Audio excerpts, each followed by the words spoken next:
بہت سارے لوگ یہ سوال کرتے ہیں کہ آخر اللہ تعالیٰ نے انسان کو ہی کیوں امتحان کے لیے پیدا کیا ہے؟ بھائی مجھے کیوں پیدا کیا؟ میں نہیں پیدا ہونا چاہتا تھا، میں نہیں بننا چاہتا تھا اس کائنات میں، مجھے تو اللہ تعالیٰ نے پیدا کر کے مشکل میں ڈال دیا ہے۔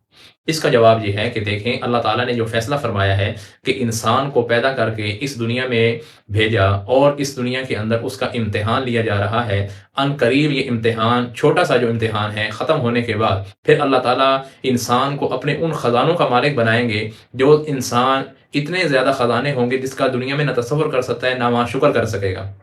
تو حقیقت میں اللہ تعالیٰ نے انسان کو اپنے خزانوں کا مالک بنانے کے لیے ہی پیدا کیا ہے۔ جس کائنات کو ہم دیکھ رہے ہیں، اس زمین کے اوپر پہاڑ، پہاڑوں کے نیچے معدنیات، زمین کے نیچے والی نکلنے والی دھاتیں، چیزیں، سمندر کے نیچے والی چیزیں، آسمان کے درمیان سپیس اور بہت ساری چیزیں، یہ ہمیں کتنی قیمتی نظر آتی ہیں۔ ان کے بارے میں اللہ تعالیٰ فرماتے ہیں کہ میری جنت کے مقابلے میں یہ ساری کائنات ایک مچھر کے پر کی قیمت بھی نہیں رکھتی۔ یعنی میرے پاس جو جنت میں نے تیار کی ہے وہ اتنی زیادہ قیمتی ہے، تو اس جنت کا انسان کو اللہ نے مالک بنانا ہے۔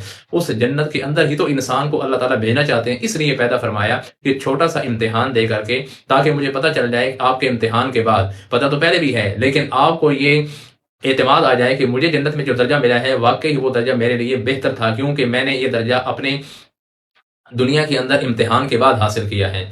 تو یہ حقیقت ہے، اللہ تعالیٰ نے ہمیں اس لیے پیدا کیا کہ ہمیں اپنے خزانوں کا، اپنی نعمتوں کا مالک بنانا چاہتے ہیں۔